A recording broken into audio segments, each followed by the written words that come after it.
نبی علیہ السلام اخیری زمانہ کے اسلام لڑے ترقی ورکڑا کم تکلیفوں سختے چ مسلمانانو برداشت کرے خصوصا نبی کریم صلی اللہ علیہ وسلم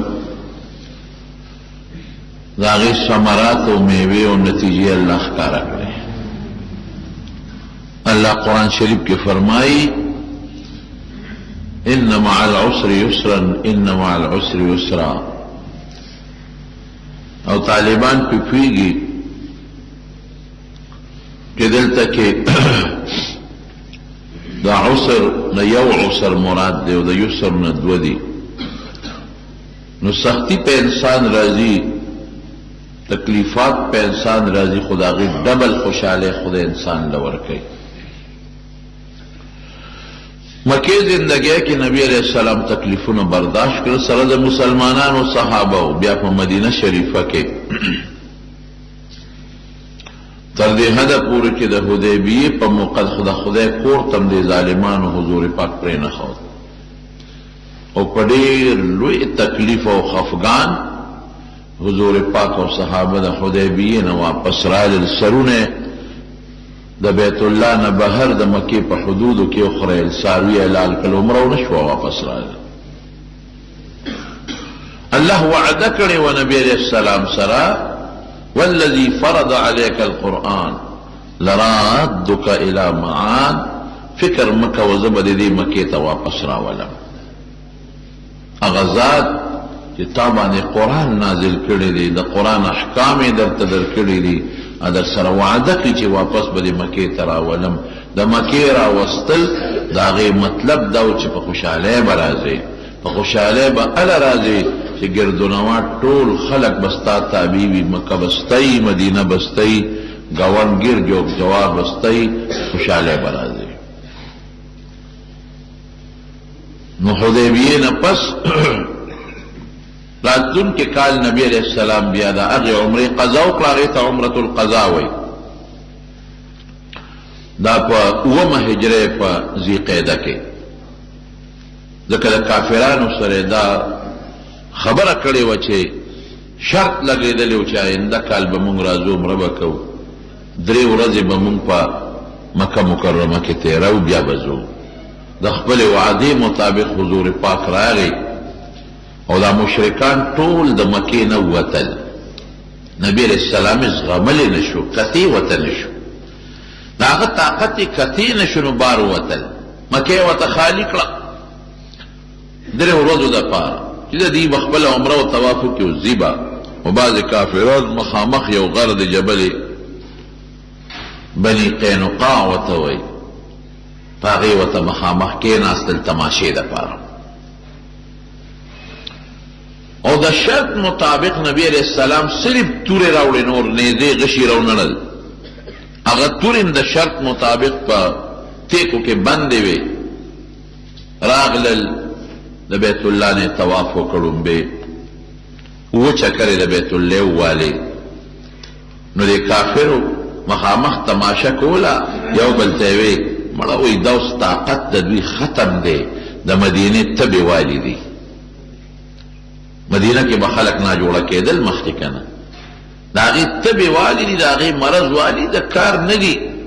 حضور پاک صحابو توی چی طواف کوئے دا خیو گخ کارا کے استباع و توی گسو گبم پٹی او خیخ کارا کے دا سادر دا دی خی ترخ لان دے و باس ہے چی ستاسو دا مٹی دوی اوی دی دشمن لپکار دی کی دشمن باندے خپل رو بورواچی او بیا کله چې دشمن تاسو سے ټوکې کوي او د سره سلیشتن بیا خامخا پکار دی چې د خپل روب اظهار کی خپل قوت ښکار کی خپل ځان ورته خي وی دا خو غو تخکار کې چې دې مونږ اوویني چې واقعي د مدینه تبوالی یو کنا مدینه واقعي ترجمه نوا د بیماری زو خو د حضور پاک په دعات خدای بیماری لري کړه.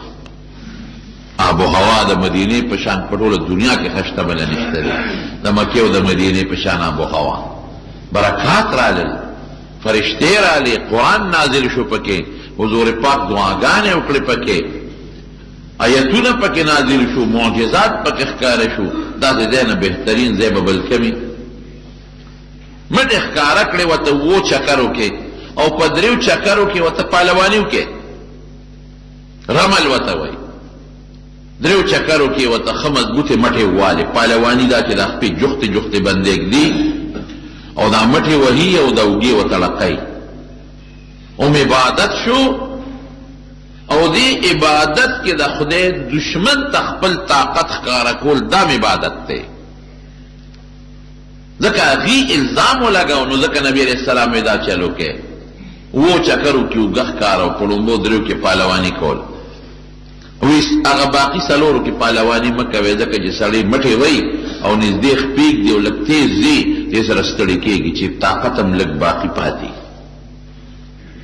دغه ادا خدای ته خوښه شوه کم چې صحابو په عمرة القضا کې وکړه الله ته خوښه شوه نو بس دا تر ننه پورې سنت شو اوس کافر نشته تا نه ویني او چې اوس هم څوک طواف کوي سړي نو دا ښې اوږه به ښکاره کوي د ښځې وجود خو عورت دی به پټ ساتي سړی به ښې اوږه ښکاره کوي په اوو واړو چکرو کې او په ړومبو دریو چکرو کې به دې مټې وایي او پهلواني به کوي بس ادا وخت دی لکه د بیبي هاجرې د صفا مروه په منځ کې تلل او په هغه لږ ځای کې خوړ کې منډه وهل دا بیبي دا ښځه ده خدای ته خوښه شوې ده نو چې څوک هم عمره کوي نو دغه چل به کوي صفا مروه کې وچکرې به وایي او بیا هغه لږ ځای کې منډه به وایي طواف وکړه صحابو طواف نه پس 2 رکعاته واجب الطواف ورته وایي او د هغې نه پس لاړل صفا او مروه ته هغې په منځ کې وچکرې والې او بیا سرونه وخریل چا سرونه وخریل او چا سرونه کټ کړل قرآن حکیم کې الله فرمایي لقد صدق الله رسوله الرؤيا بالحق ځکه نبی علیه السلام د حدیبیې په سفر نه مخکې خوب لیدلی و چې زه سره د خپلو ملګرو لاړم او د بیت الله نه مې طواف وکړو چا سرونه وخریل او چا یې کټ کړل نو صحابو ته وایي دغسې خوب مې لیدلی دی نو وی به زه خو ځم وی موږ هم در سره ځو نو هغه خوب خدای رښتونی که خو د خوب تعبیر کله زر ښکاره شي کله څه موده پس ښکاره شي الله فرمایي لقد ګوره د پیغمبر خوب وحی ده زمون خوب پته نشته ټیک ته که خطا دی د پیغمبر خوب وحی د هغه زړه ته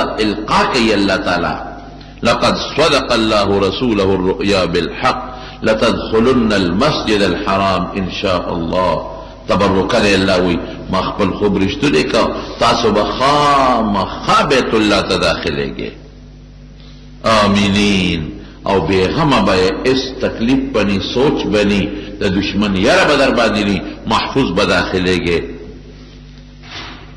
محلقین رؤوسکم ومقصرین لا تخافون الله بیا وی چې څوک به سرونه خرئ او څوک به سرونه کټ کوي نه به په سفر کې یری آمینین نه به طواف کې یری او نه چې تاسو کله بیا سر خرایې سر چې خري خو سړي سر لاندې تورې ته یې ګوتې نه هغه وخت به تاسو بېغمه یې هېڅ چېره به در باندې نه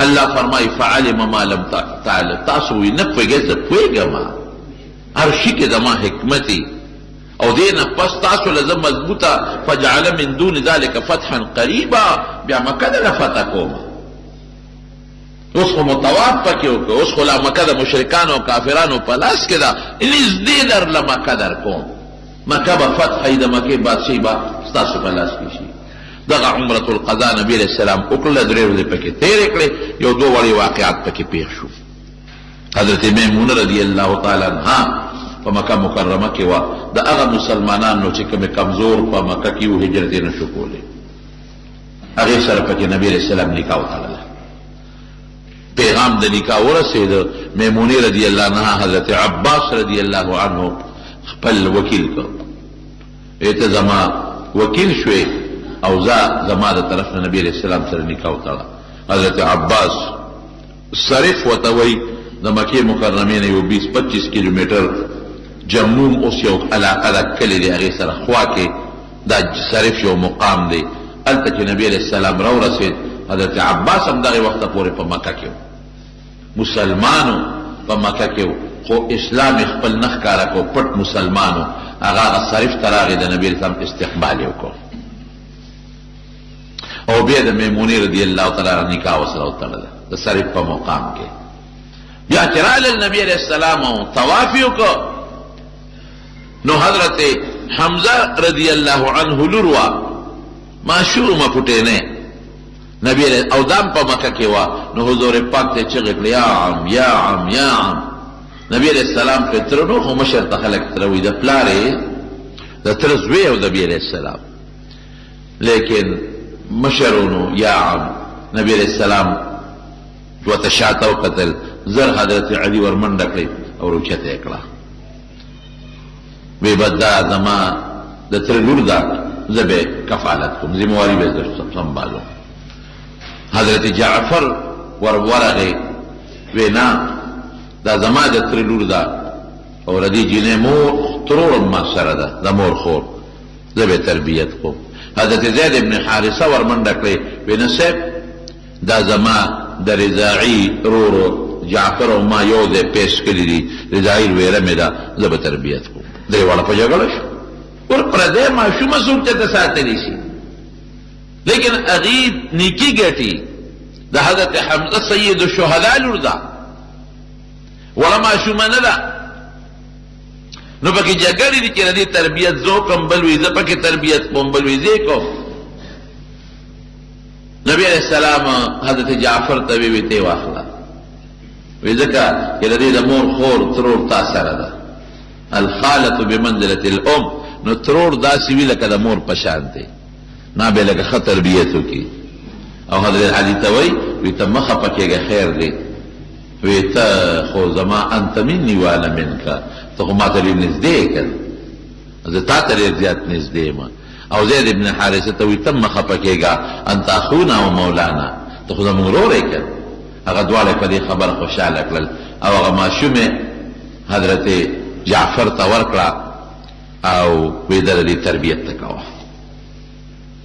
علما دې نه معلوموي چې ترور د خپلې خوردې تربیت به وکړي او څنګه انسان د خپلې مور خیال ساتي، دغه رنګې به د مور د خور د ترور هم خیال ساتي. ځکه نبي علیه السلام فرمایي چې ترور د مور په ځای وي، دغه رنګې تر د پلار په ځای وي. العم سنو ابیه، څنګه سړی د پلار لحاظ ساتي او قدر یې کوي، دغه رنګې به د پلار ضرور د ترم خیال ساتي چې دا هم داسې دی لکه زما پلار. ټول شریعت موږ ته حدود مقرر کړي. ترور هم د ورواره ته د خپل بچي په نظر ګوري، ترور هم د خپل خورۍ ته د خپل بچي په نظر ګوري. معاشره به ښکلي ژوند په پکې تېرېږي. چې انصریف مقام ته واپس ورسېدل، درې ورځې لا نه وې تېرې. درې ورځې چې تېرې شو نو نبي علیه السلام حضرت علي ته وی د مکې د مشرکانو ته ووایه چې ما له یو ورځ شرط خو زمونږ درې ورځې دی، یو ورځ راله اجازه زیاتې راکړې، یو ورځ. نو زه به پکې ولیمه وکړم، ډوډۍ به وکړم، تاسو ټولو باندې به وخورم، اگر چې زمونږ دشمنان یې تاسو ټولو باندې به ډوډۍ وخورم، یو ولیمه به وکړم، یو ورځ اجازت راکړې. لیکن هغې بدبختو اجازت ورنه کړ. یخرج عنا. علي صاحب ته وی ملګري ته دې ووایه چې زمونږ نه وځي، بس شرط پوره دی، مونږ ډوډۍ موډۍ ته نه ګورو، وځي دی. حضور پاک وی ډېره ښه د صرف مقام چې کوم ځای کې نکاح شوې وه، هلته علیه السلام پړاو غورځو او د حضرت میمونې رضی الله تعالی عنها سره واده شو. بیا لاړل مدینې منورې ته. اتفاق هم داسې و چې د میمونې رضی الله عنها نکاح په دې صرف کې شوې وه، واده په واپسۍ کې په صرف کې وشو. او بیا د حضور پاک د وفات نه ډېره موده مخپس په دې لاره روانه وه، هغه صرف کې بیماره شوه او هغې کې وفات هم شوه او قبر هم په هغه صرف کې دی چې کوم ځای واده شوي او کوم ځای نکاح شوي. مکې مکرمې نه چې سړی مدینې منورې ته ځي نو د جموم نه لږ غوندې دې خوا یو 20-25 کیلومتر د سړک په غاړه یو چاردیوالي تاو ده، چا پې په عام خط لیکلي دي قبر میمونه رضی الله تعالی عنها، هغې کې د میمونې رضی الله عنها قبر ده. دا د هغې حدیبیې د عمرې چې کافرو نبي علیه السلام نه پرېښود او عمرت یې خرابه شوه، د هغې پیغمبر علیه السلام قضا وکړه. د دین مسله هم دقسې د شریعت چې کوم انسان نه عمره خرابه شي نو د هغې به بیا قضا کوي. په دې د ټولو علماو اتفاق دی. هغې نه پس په دې درمیان کې د اسلام چې کوم لوی دشمن او د پیغمبر علیه السلام سره ډېر زبردست جنګونه کړي. حضرت خالد ابن ولید رضی الله عنه خدای مسلمان که یو ډېر د عربو یو مشر چې هغه ډېر زیات هوښیار او ډېر قابل او د پیغمبر علیه السلام سخت دشمن و. عمرو ابن العاص رضی الله عنه دی هم مسلمان شو. او بل یو زبردست کافر چې تاسو به ټول وپېژنئ د ابوجهل و عکرمه دا خدای پاک مسلمان که. او واقعات یې څنګه حضرت خالد ابن ولید وایي چې زما زړه کې داسې د اسلام رڼا راتله چې کوم جنگ کې به زه د نبي علیه السلام سره شریکېدم او ما به د صحابو مقابله کوله نو هغه وخت هم زما د زړه ماته وایي چې دا ته څه کوې بس قومیت و د قوم دپاره جنګېدم نو زړه مې مطمئن و زړه به مې خفا و.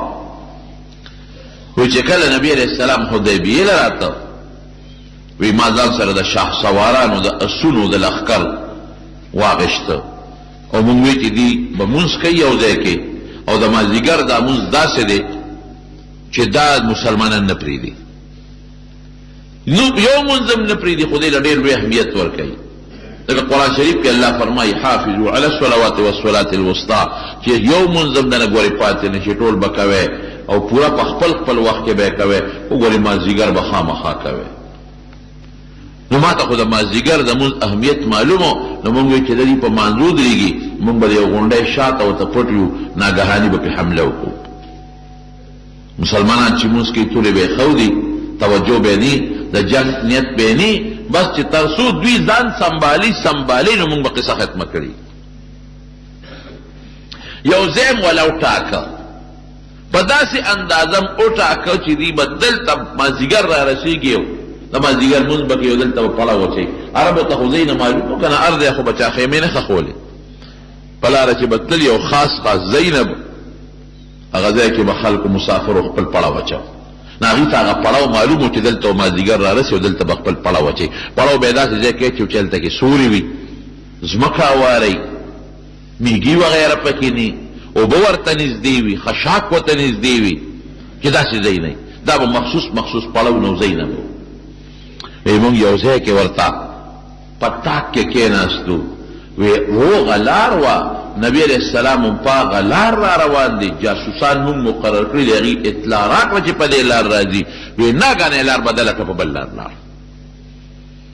وی ما ملګرو ته وی چې داسې معلومېږي چې دا رښتونی پیغمبر دی. ګوره یکدم یې لار بدله کړه. دوی ته څه پته وه چې مونږ د دې غونډۍ شاته پټ ناست یو. دوی جاسوس خو مونږ چېرته نه یو لیدلی او مونږ پوره تیاری کړې دی د دوی د مرګونو او مکمل لار بدله کړه په بل طرف ته وشو. معلومیږي دا چې دا خدای خبر کړی دی. خدای هغه څوک خبروي چې پیغمبر یې وي. زمونږ منصوبه ناکام شوه. وی چې ناکام شوه نو بیا مو بل ځای ورته لاره ونیوله او په دې سوچ کې اندازه م ولګوله چې دوی به مازدیګر دې ځای ته رارسي او دلته به خامخا دوی خپل پړاو اچوي او د مازدیګر مونځ به کوي. ځکه بل ځای کې دی نه شي نه دې نه مخکې ځای شته د پړاو غورځولو نه دې له وروستو بیا شته لرې دي ځای نه. ځان هم ورته بلکل یو ځای کې پټ کړه او چې څنګه نبي علیه السلام سره د ملګرو راورسېده او د مازدیګر په مونځ باندې ودرېده بس مونږ خوشحاله وو چې که خیر وروستو پې حمله کوو. نو څه چلې را سره وکړو صلات خوف وکړو. صلات خوف دې ته وایي چې نیم ملګري ځان پسې ودرئ او نیم دشمن ته مخامخ ودرئ. دا نیم چې کله یو رکعت د امام سره وکړي نو دوی لاړ شي دشمن ته ودرېږي هغه ډله راشي امام سره ودرېږي. امام دویم رکعت وکړي او د دې دویمې ډلې لومبي رکعت شي او بیا یو ډله هم ځان له خپل یو رکعت وکړي بله هم وکړي نیم دشمن ته ولاړي نیم امام پسې ولاړي. په داسې طریقه صلات خوف دا اوس هم جایز دی مشروع دی مسنون دی. بلکې وی چې مونږ خو وی چې دیو په مانځو درېږي او مونږ به پې حمله کوو چې اوس مو قتل نو غون نیم خلک یې مونږ ته مخامخ ودرول علیم ورپسې په مانځو درېدل. هغې چې ورسره رکات وکړه هغوی رالل مونږ ته ودرېدل، دوی ورغلل هغې سره دویم رکات وکړو، بیا هغې خپل رکات وکړو، نیم مونږ ته ولاړ دي، بیا رالل هغې مونږ ته ودرېدل، نورو خپل نیم، بس زمونږ منصوبه ناکام شوه. ملګرو ته مې وایي چې ما درته نه وي چې دا رښتونی پیغمبر دی، دروغجن نه دی. ګوره په کومه طریقه یې مونځ وکړو، ومې خپل مونځ وکړو، ومې زمونږ نه څوکۍ وکړه د ملګرو. بیا حضور پاک ملګرو ته وایي چې دا سړي خو مونږ نه صبرېږي، یو ځای مو ته لار بدله کړه، بل ځای د مانځه دې چل پول نیول غواړي، کلک وینیول. خالد ابن ولید سره د ملګرو یې گرفتار کړ او حضور پاک ته پیش کړ. لیکن نبی علیہ السلام رحم دلو، دشمن داسې دشمن چې هله ګوته له ورسي کوم ځای کې پرېږدي، وایي معاف یې کړو چې ځای مه معاف کړی.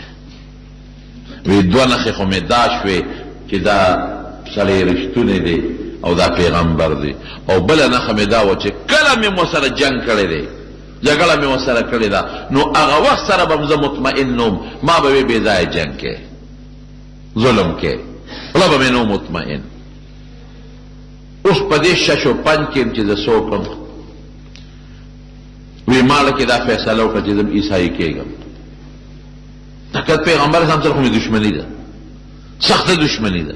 احد کې مې ورسره مضبوط جنګ کړی دی، بدر کې مې ښه مضبوط جنګ کړی دی، خندق کې تلیم جنګ مې ورسره کړی دی، نو دشمن سره خو نشم تابع کېدی، که رښتونی یم دی خو نشم کېدی، ضد دی ضد. خو زه راشه عیسایي بشم یا یهودي بشم، هلته به زه دی کې نبی کریم او د ده رورو ولید مسلمانو، رور مسلمان دی. نبی علیہ السلام ولید راوغوښته، وی ولیده، وی خالد ډېر هوښیار دی، مونږ سره ډېر جنګونه وکړل، خو داسې هوښیار سړی د اسلام نه لرې نه دی پکار، پکار دی چې دا سړی مسلمان شي. د ده دومره لوی تجربه ده او دومره هوښیارتوب دی، نو چې دا د کفر دپاره استعمالیږي د بوتانو دپاره، نو پکار دی چې دا د اسلام دپاره پکار راشي. وی د الله رسوله څه وکړم، وی یو خط زه لیکم د خالد ابن ولید په نوم دا والا یو څه، ممکن ده چې دا سړی خدای مسلمان کی. اوس خالد ابن ولید وی زه په دې سوچ کې یم چې چېرته شام ته ځم، وی عیسایي کېږم.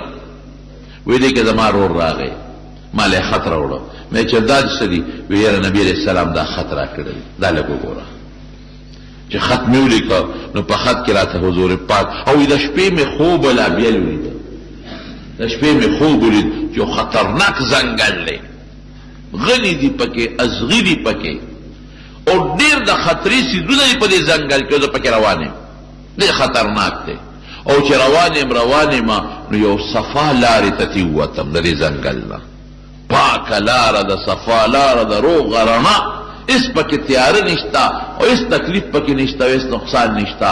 وی دا خوب مې ولید، وی د خوب نه مې معلومه کړه چې زما دا کوم دین دی د جاهلیت او د کفر او د شرک، دا خطرناک ځنګل دی، دا د هلاکت ځنګل دی، او زما روح ټیټ دی، زه وځم د دې نه اوس کوم طرف ته چې ووتم دا به زما د رڼا لاره وي، صراط مستقیم به وي. وی دې کې رور راله خط راوړه چې خط مې وکت، نو په خط کې راته لیکلي چې خالد ته ډېر هوښیار یې او ډېر قابل سړی، ته د اسلام نه لرې پاتې کېدل تاله نه دي پکار، که بل سړی وي چې هغه ناپوهه د اسلام نه لرې پاتې کېږي بېله خبره ده، نو ته هوښیاره مې، پوهه مې، عقلمنده مې، اسلام نه ځان لرې مه پاتې کوه، د دعوت در کوم ته مسلمان شه، راشه مسلمان شه، او دا خپل طاقت د کانو دپاره مې استعمالوه، د بوتانو دپاره، دا طاقت د الله د ذات دپاره استعمال کړه. وی چې دا خط مې وکته، وی ما وی چې ما خو د حضور پاک سره ډېر جنګونه کړي، او ما خو احد کې داسې جنګ ورسره کړی چې او یا مضبوط مسلمانان زما د لاسه شهیدان شوي دي، دا څه سوی باندې دی، خط د چا نه راوړه؟ وی ګوره ته پرېږده، تا نبي علیه السلام لیدلی نه دی. ولې مې لیدلي؟ زما د قوم سړی دی، 53 کاله په دې مکه کې مونږ سره تېر کړي دي. وی ښه نو تا ورته د دې نه دي کتلې، حضور پاک ډېر رحمدل دی، دا خط قسم دی چې نبي علیه السلام ما له راکړه ستا په نوم. وی مې چې ښه وروړې ځه، خدای به خیر کړي. وی زما یو څو دوستان و، یو صفوان ابن امیه و، د امیه زوی دی، هغه له ورغلم، ځکه دا مضبوط خلک و، جنګي ماهرین کافران. صفوان ابن امیه له ورغلم، دروازه مې وډبوله، صفوانه باره ووت، خیر دی، خالده ما وی یاره بس مونږ خو ډېر عمر د دې کام او عبادت وکړو او ما ته خو دا سړی دا پیغمبر رښتونی ښکاري ستا څه خیال دی مړه زه چې ځو پرېږده دا کفر پرېږدو او د دې محمد ملګرتیا کوو صلی الله علیه وسلم هوښیارم دی مشرم دی د لوی قوم خاوندم دی مونږ پې بدیم نه ښکارو او غلبه هم ګورې را روانه ده ګیر چاپېره قبایل چې څومره ټول مسلمانان شو نو چې سبا د یرې نه مسلمانانېږو او سبا رسوا کېږو او شرمېږو نو ښه دا نه چې مونږ مسلمانان شو په خپله خوښه وی صفوان ما ته وی چې خالده که دا ټوله دنیا مسلمانان شي او یو کس پاتې شي نو به زیم د خلاف بس نورې خبرې پرېږده بس زه نه مسلمانېږم ټوله دنیا دی د ملګري چې ته یې ملګری شه یو زه به په دنیا کې د دشمن مې د مقابل به ولاړم وی ما وی چېرې دی که دا غصه دی جذباتي دي په دې وجه چې په بدر کې د پلار امیه مړ شوی دی او د ضرور مړ شوی دی نو دا ځکه غصه دی جذباتو کې دی دویمه خبره ورسره نه کوم دوستانه مې ده ورسره د دې نه پس دلالمه بیا چاله یو بل زما دوستو هغه له ورلم هغه ته مې ووې اکرمه ته د ابوجهل زوی دی هغه له ورلم اکرمه زما دوستو دم زبردست جنګي ماهر و اکرمه سره وځې او مصلحت کوو دا ټوله خبره مې هغه ته وکړه چې مسلمانېږو نه غلبه له دې سړي را روانه ده او بیا چې د رسوایۍ نه اسلام راوړو د زور نه نو بده خبره ده او مونږ ته پته نه چې رښتونه دی او د یو لوی نسب او قوم خاوند دی نو که د مونږ ملګري شو بدي پې نه ښکاري وی اکرمه وی چې سوال نه پیدا کېږي چې زه مسلمان شم که دا ټوله دنیا را د تابع شي دا ټوله دنیا زه یو دشمن بیم وی ما وی چې دا د ابوجهل زوی دی پلار یې بدر کې مړ دی د پړه کې غصه پرته ده دا هم نه مسلمانېږي یو بل دوست مې و هغه له ورلم عثمان ابن طلحه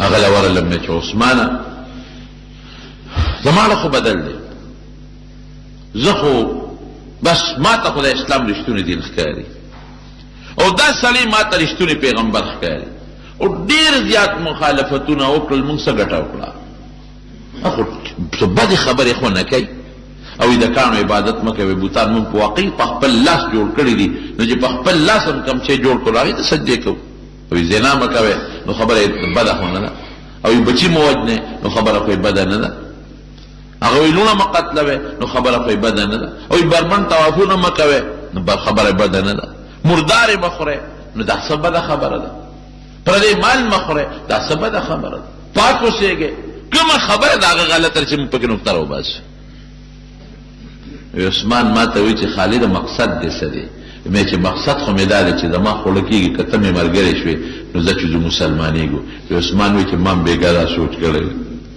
ملګری مې ځان له کته ملګری مې کته خو داسې کوو چې یو ځای نه وځو که یو ځای ووتو نو هسې نه خلک را باندې شکیان شي نو دلته راته غم پېښ نه شي نو یو ځای یعجج هلته به ځم لاړ شم او تم راځه هلته به سره میلاوېږو بس وی خوشحاله شم چې ملګری مې پیدا شو وی چې هغه مقام ته زه لاړم نو عثمان زمانه مخکې رسېدلی و په خپل ساري باندې سور و چې لږ لاړو نو عمرو بن العاص مشر سړی دی هوښیار جنګي ماهر چې مشورې به د مکې کافرانو اخېستې له ده نه به اخېستې را سره میلو شو مونږ ته وی چته دی مونږ وی خدایه دا خو مشر دی منصوبې د جنګ خو به ده تیارول او قابل سړی دی اوس ده سره څوک و مونږ ورته ته چېرته ځې وی نه تاسو راته ووایئ مونږ وی ښه نو بد خو به نه ګڼئ وی زه پوه شوم در بد زه پوه شوم تاسو جوړ مدینې ته روان یې مونږ وی همدغسې وګڼه وی زه م روان یم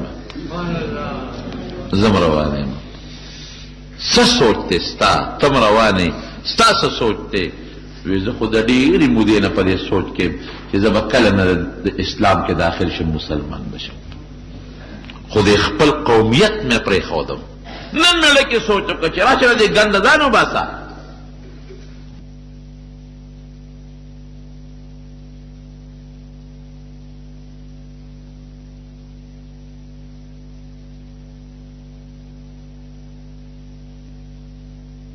وی چې ګوره اوس اسلام خو عجیبه دین دی که نه قسم دی چې سړی سوچو کې زمونږ دا دین مونږ له خدای خوښ کړی دی. الله وایي ورضیت لکم الاسلام دینا، پاک دامنه والا دین دی، پاک دامنه والا.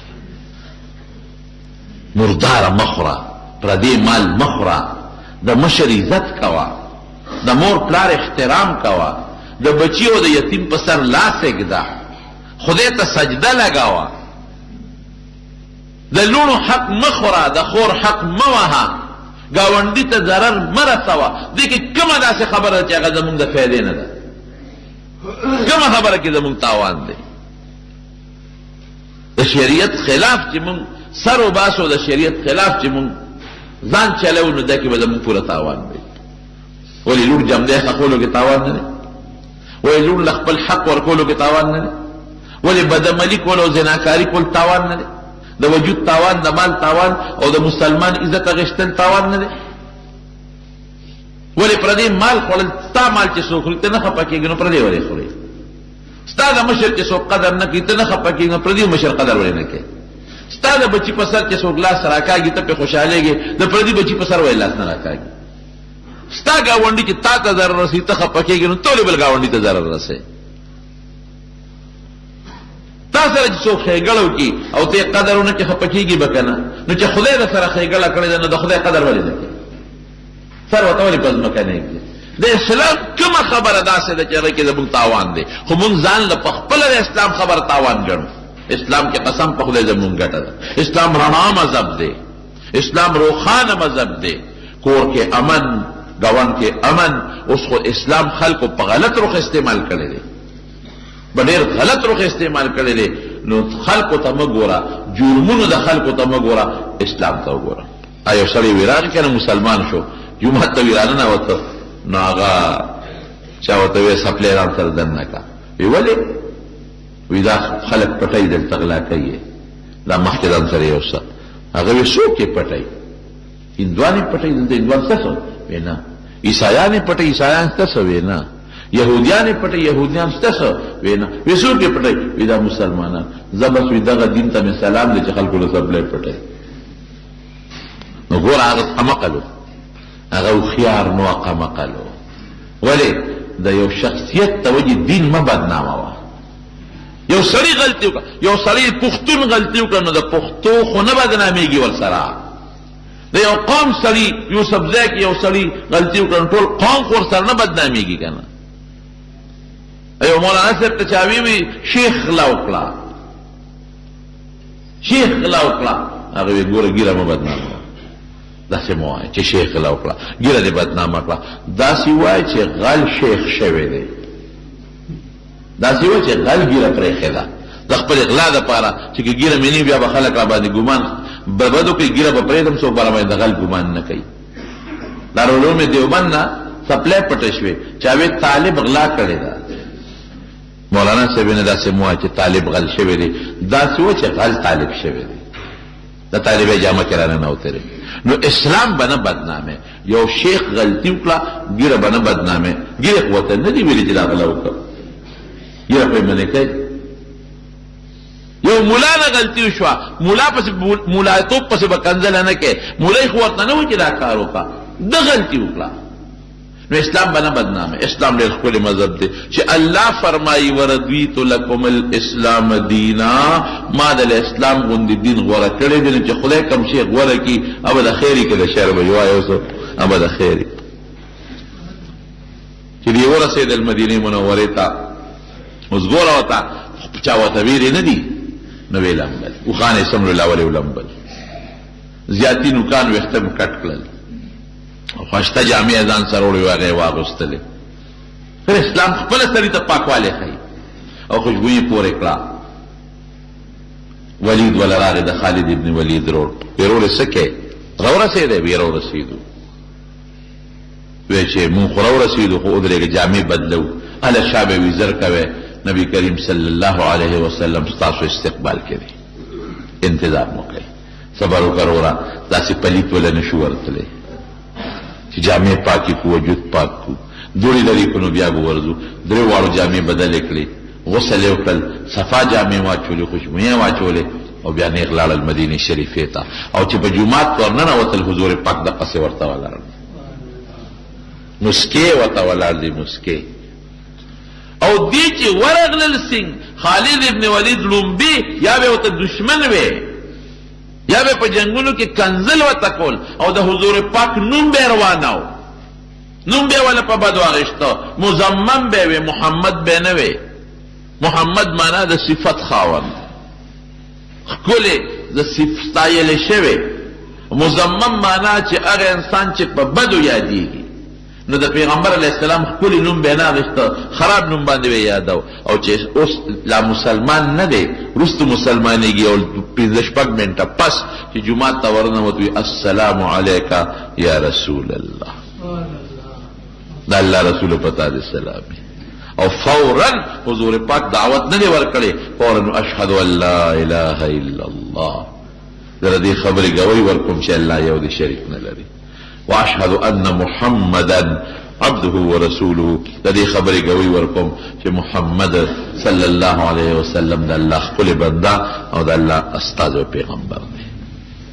او چې څنګه کېناسته نو لومبې سوی وي د الله رسول مخستر کې د سره نشم لګول، ما ډېر لوی جرمونه کړي، ما په هر میدان کې ستا مقابله کړې ده، ما په هر میدان کې ستا دشمن مقابله کړې ده، او ما څو ځله ستا د مرګ نیتونه کړي دي، یو ځل نه څو ځله مې د مرګ نیتونه کړي دي، او د دنیا مسلمانان صحابه زما د لاس نه شهیدان دي. اوس به زه څه کوم؟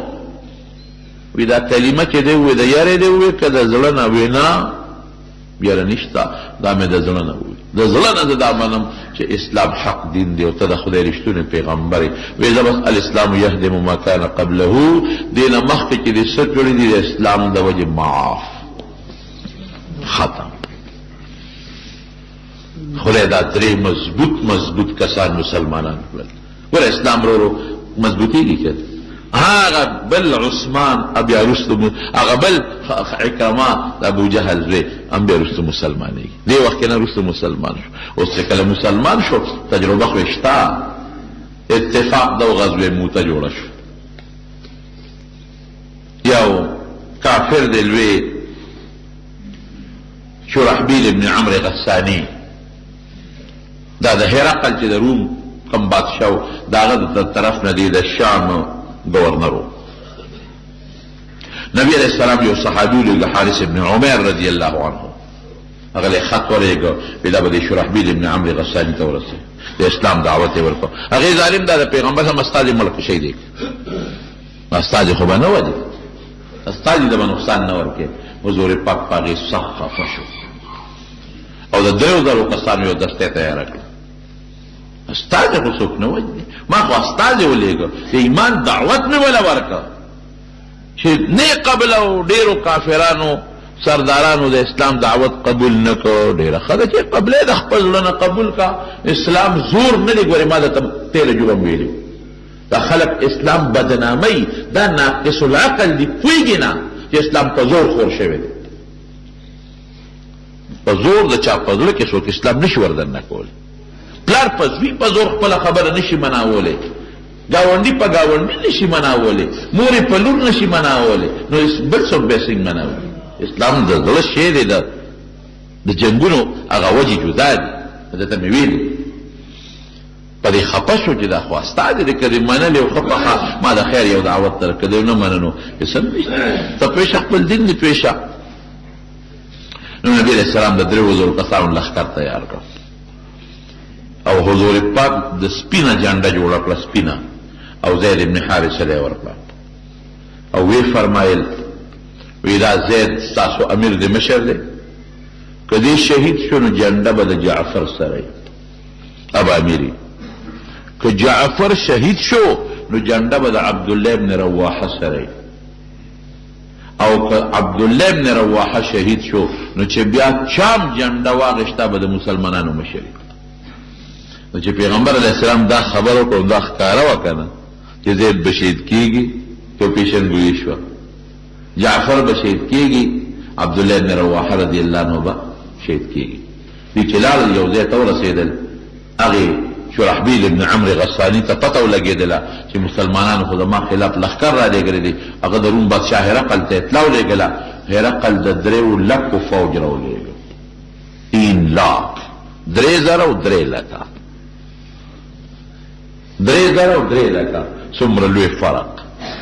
مسلمانانو ته چې پته ولګېدله د جاسوسي نظام نه بغیر جنگ نشي ګټلی. جنگ کې به خامخا ستا جاسوسي نظام چې ته د دشمن د حالاتو نه خبرېږي، څومره وسله ده، څه قسم وسله ده، په کوم طرف در باندې راځي، دا وی اراده شته نشته، ډېرې خبرې دي. په جاسوسي نظام نه اوس هم فوج نه چلېږي بغیر جاسوسي نظام نه. جاسوسي نظام په هغه زمانه کې مو نبی علیہ السلام هغه صحابو سره لېږلو چې راغی وي 3 لاک لښکر دی کم و بیش. صحابه وایي چې دا خو مونږ لږ یو 3,000 خو د 3 لکو مقابله نشي کولی. واپس شو نبی علیہ السلام ته به الو وایو چې لښکر خو 3 لکه دی. عبدالله ابن رواحه رضی الله عنه لښکر والا ته وی اے مسلمانانو وی سمو خیال دی زمونږ مقصد د دنیا ژوند دی او که د آخرت؟ وی د آخرت. وی مقصدم جنت دی که دنیا ده؟ وی جنت. نو خو چې هغه ډېر دی مونږ کم یو مړه شو نو چېرته به ځو؟ خو جنت ته به ځو، کم خوا به ځو؟ نو واپس ته ځو. او وی قسم دی د مرګه زه یریږم تاسو نه یریږئ، زه د مرګه یریږم. ذکر رب العالمین قرآن شریف کې فرمایي ان منکم الا واردها کان علی ربک حتما مقضیا. وی تاسو کې هیڅ څوک هم داسې نه پاتې کېږي چې په جهنم ورنشي. هر سړی به په جهنم ورځي، جهنم باندې به یو سړی هم نه پاتې کېږي. ان منکم الا واردها، الله یو کس داسې نشته چې په دوزخ ورنشي، هر سړی به پې ورځي. کان علی ربک حتما مقضیا، دا د خدای مضبوطه فیصله ده. نو یریږم خو زه هغه د جهنم ورتللو نه مراد د جهنم د پاسه پل دی، تاسو جو د پل صراط وایي، په هغې تلل دي، دې نه هېڅ څوک نه بچ کېږي. په جهنم د پاسه بار سړی تېرېږي. او ښکاره خبره د احادیثو کې دا دی چې هغه پل بغیر د خدای د طاقت نه په هغې پورې وتل ممکن نه دي. ګران خبره ده. نو د مرګه خو زه یریږم، زه په دې سوچ کې چې مړ نه شوې، ځکه دغه جهنم سره به څه کوې، پل سره به څه کوې، پورې به وځم او که نه. نو چې زه ستاسو نه زیات یریږم او زم بیا وایم چې بس نه ځو واپس، چې مړه شو به شهادت راغی او که جمدي پاتې شو نو څه به کېږي. قوم کې جذبه پیدا کړه وی دی چې پې ورځو. موتې ته ورسېدل، جنګ شروع شو، غزوې موته ورته وایي، جنګ شروع شو. او دا په جمادی الاول 8 هجري وه. جنگ داسې شروع شو چې چاته 3 لکه او چاته 3,000. داسې جنگ شروع شو چې اقا زید ابن حارثه رضی الله عنه چا سره جنډه وه، دا شهید شو، لومبی هم دی شهید شو. مشر مخکې دې مخکې جنډه ورسره وه، خو چې څنګه دی شهید شو نو فورا حضرت جعفر جنډه واغېسته. ځکه نبی کریم صلی الله علیه وسلم خو ویلي دغسې فرمایلي جعفر چې جنډه واغېسته یو کافر پې را منډه کړې، دا ښې لاسې وله و، دا ترې پرې شو، لرې په دې ګس لاس په دې جنډه ونیوه. هغه توره اوچته کړو، ټس چې دا ګس لاسې ته و دی هم پرې کړو، د زر په دې خپو کې او دې سینه کې جنډه را ټینګه کړه، هغه پرې ټس چې وار وکړه دا سر یې وله و. نو 3 نمبر جنډه عبدالله ابن رواحه واغېسته، څنګه چې حضور پاک فرمایلي. کافر پاغه راغون شو، عبدالله ابن رواحه شهید کو، جنډه خالد ابن ولید لاس کې واغېسته. اوس نبی کریم صلی الله علیه وسلم ته دا منظر خدای دقسې مخامخ ښیي، نیغ په نیغې ورته ښیي، مکاشفه د کشف دی، دا ورته خدای پردې ختمې کړلې او دا منظر دقسې ورته ښکاري. او جومات کې ناست دی او فورا رسول الله مبارک په ژړا شو، او فورا وی قتل زید شهید شو. اخذ الرأیة جعفر جنډه واغېسته، بیا وی جعفر شهید شو. اخذ الرأیة عبدالله ابن رواحه جنډه په لاس کې واغېسته او سترګې بیګي، بخاري شریف کې حدیث دی. او بیا فورا فرمایي وی عبدالله ابن رواحه هم شهید شو. او جنډه چا واغېسته؟ اخذ الرأیة سیف من سیوف الله، د الله د تورو نه یوې تورې جنډه په لاس کې واغېسته. خالد ابن ولید ته ځکه سیف الله وایي، د الله توره. دې میانځ کې یو خبره کومه، خالد ابن ولید د دنیا جهادونه کړي دي نه پس مضبوط لوی مجاهد دی وی، فرنٹ لاین چې وته وي، خط اول وته وي، لومبه دی رستو کړل او چې کوم رستو دي خلک دي مخکې کړل ترتیب یې بالکل بدل کو دوه وجونه یو خدا چې دا مخکې خلک ستړي دي دنه بشي رستو خلک هغه ستړي نه دي دا به مخکې کم دویم دا چې دشمن باندې به روح پریوزي ځکه دا مخکې خو څومره دی وجنګېدل نو پیژني یو بل هغې باندې به دا روح پریوزي چې دا جوړ نوی لښکر وله راغی ګور جنګ کې به دا حکمت عملي استعمالی چې سار له جنګ شروع شو او خلک یې خواره واره کړل صفونه ګډ وډ کړل یو صف د یو نه لري بل د بل نه لري بل د بل نه لري او سیوستو په غونډو کېنول چې کم ستړي وو زخمیانو چې دشمن سبا جنګ ته راغی هغې ویل که د شپې وله نور کومک امداد راغلی دی دا خلق نو دا څومره دی جنګ کې دا نوي دي ورا غونډو باندې خلک ولاړ دي نو ګوره لویه خبره په جنګ کې د دشمن د بیلات روب دی چې روب پې پرېوځي سبا جنگ شروع شو الله هغه درېو لکو لښکر له شکست ورکړ مسلمان له خدای ګټه ورکړه غنیمتونه حاصل کړل د دنیا وسطې جمع کړئ حاصل یې کړل هغه شرحبیل پکې گرفتار شو مردار شو پکې چې هغه کم مشر و لوی لوی سرداران یې مردار شو او دی بیا واپس رالل مدینه منورې ته نبی کریم صلی الله علیه وسلم فرمایي جعفر لاسونه کټ شو نو نبی علیہ السلام الله با جعفر له په جنت کې داسې لاسونه ورکي چې ابا لکه د وزر غوندې کار کوي او دی به چې کم دی په جنت کې ګرځي نو به پرې الوزي او د جعفر ماشوم زوی چې به چېرته حضور پاک ولیده نو ورته وی یبن ذا الجناحین ای د دوو وزرو والا زویه او عبدالله بن رواحه رضی الله عنه متعلق نبی علیہ السلام فرمایي چې ما هغه په یو تخت باندې ولیده او تخت یې لقیده دا تخت یې داسې لقیده کله به داسې ته کله به داسې ته کله به داسې ته کله به داسې ته هغه تخت یې لقیده نو علما وایي د تخت لقیدل مولانا ادریس کاندهلوي رحمت الله علیه سیرت مصطفی کې لیکلي دي وایي تخت یې ولې لقیده یو واقع نقل کړې ده وی چې سومنات باندې کله محمود غزنوي حمله وکړه او دا سومنات فتح شو سومنات دا یو لویه د بوتانو عبادت خانه وه مندرو هندوان فتح شو سومنات چې د هغې کومه لویه قلعه و لوی مندرو هغې کې دننه نو په هغې د پاسه د اسلام جنډه ولګوله نو دا چې څومره هندوانو دا ورته ټول راغونډ شو او محمود غزنوي ته وی چې بس داسې کار دی چې موږ درته یو درخواست کوو په دې مندر کې زموږ یو غټ بوت دی هر څه چې کوې خو دا یو بوت راله مه ماتوه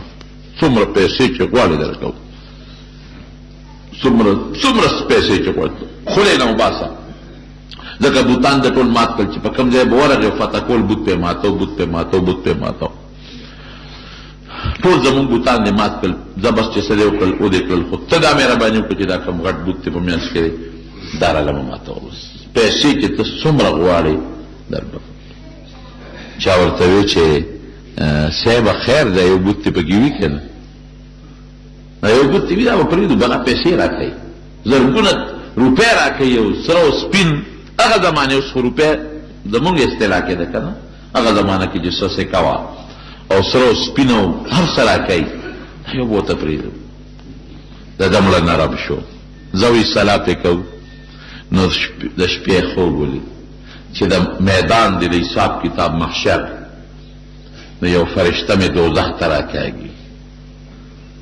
نو بلې فرشتې د مټه ونیو امې جنت ته راکاږي دا دوزخ ته چې مې کومه فرشته راکاږي نو دی وی دا بت فروش ته وی بت خرڅوي دوزخ ته یې غورځو هغه چې جنت ته مې کومه راکاږي هغه وی نه بت شکن دی بوتان ماتای د دنیا بوتان یې مات کړل نو دې ځکه جنت ته بوځم نو څوک یې خوا راکاږي څوک یې بل خوا چې د خوبه راپاڅېده هله شا به دا بوت ماتوي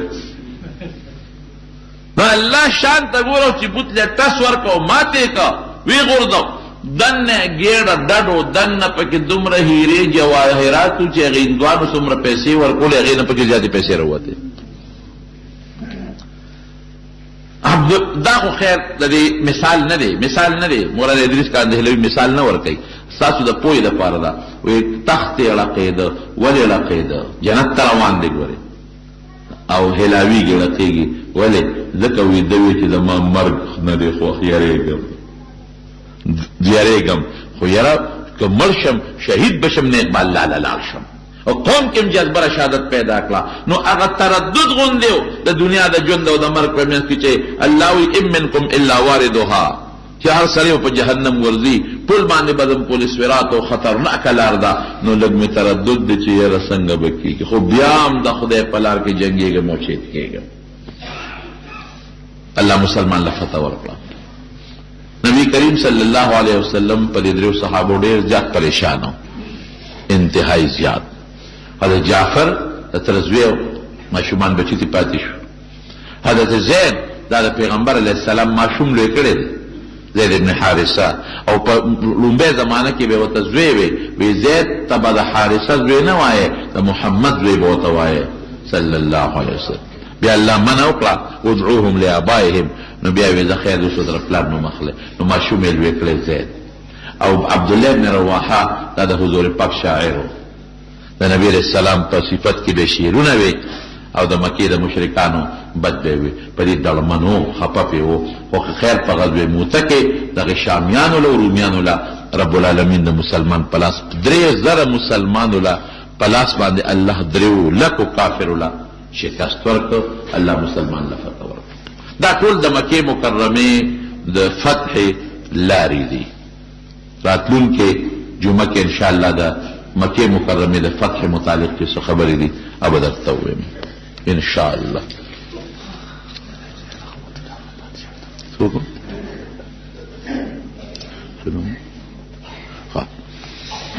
بان اغشتو کې ګناه شته کې نشته بالکل د جواری ده او د کې ګناه ده دینه بازار ساتي د ماشومې لپاره علی شاه نوم څنګه دی نو د ما په خیال دا د الک نوم معلومیږي نو جنې له میګ دی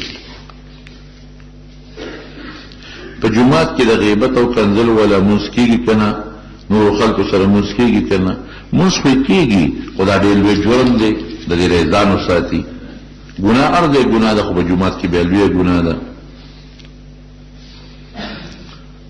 مړی سپارل په تفصیل سره بیان کا مړی سپارل خو بس دا ده چې یو کس به وایي چې د الله په نوم باندې او د پیغمبر علیه السلام په دین سپارم بسم الله وضعناک وعلى ملة رسول الله صلی الله علیه وسلم سلمناک د خدای په نوم دګدم او د پیغمبر علیه السلام په دین باندې سپارم بس د احسان خبره ده څوک چې واده کې ډمان ګډي واده روټه حرام ده ډوډۍ نه حرامېږي او دمتوب ډوډۍ نه حرامېږي خو زموږ علما لیکي چې که په یو واده کې ګمراهي وشي نو داسې نیکان خلک او خاص خلک دې هغه ډوډۍ له نه ورځي بیا دې نور هم ډاډه کېږي نور خلک هم ډاډه کېږي او چې داسې نیکان او خاص خلک ورنشي دې به هم پوه شي چې دا ولې ما له رانلل دې به ما آینده دا کار نه کوي نور خلک به هم پوه شي جره داسې نیکان نه راځي عالمان نه راځي زما ډوډۍ کې واده کې به څه برکت وي نو دا شی به بند شي ایمان او اسلام تعریف دا خو د طالبانو خبرې دي نو بیا راشه چې هغه ځان راته ووایي موږ دې ښه دعا وکړئ الله ته زمونږ دغه صحابه کرامو چې دا کوم جهادونه کړي دي او د صحابه کرامو د اسلام دپاره کومې قربانۍ کړي دي خدای ته یې وله قبولې کړي او الله د جنت درجات به تا ورکړي مې خو موږ هم سوال کړو د جنت لوړ درجات وله نصیب کړي د هغوی د دین چې کوم خدمت وکړو خدای دغه د حضور پاک دین په ټول اسلام کې خور کړي او زمونږ د دې دین الله حفاظت وکړي زمونږ د ایمان حفاظت وکړي موږ د نبی علیه السلام په نقش قدم روان کړي الله نن چې په امت مسلمه کې کم فسق و فجور بربرتوب فحاشي عریانیت خورېږي خدای د دې نه امت مسلمه په حفاظت کې وساتي الله که څوک مریضان دي ته ولې شفا ورکړي که څوک قرضداران یې قرضونه اخلاص کړي زمونږ د حلال روزي او فراخ رزق نصیب کړي زمونږ دلته د جومات یو ګاونډی ده محمد عمر لالا د عمر لالا زوی وفات شوی غالبا په هغه ورځ اتوار ورځ وه زه هم نه کلي کې او زمونږ ګاونډي م دی دعا وته کې چې الله تعالی مغفرت نصیب کړي. لوی جمع ده د اخلاص دعا وته کې الله ته مغفرت نصیب کړي. الله لوی سفر د آخرت له حق وګرځول کې خدای کې انسان دې کې څه غلطۍ تقصیرات کې شوي هغه ته معاف کړي. وارثانو له او رشتہ دارانو له صبر ورکړي. نور چې کوم مسلمانان وفات شي ټول د دوی کې الله مغفرت نصیب کړي. الله زموږ د دنیا او د آخرت د خیر زندگی نصیب کړي او د شر او د فتنو په دواړه جهان په امن کې وساتي. اخر وخت په خپل دا کلمه نصیب کړي لا اله الا الله محمد رسول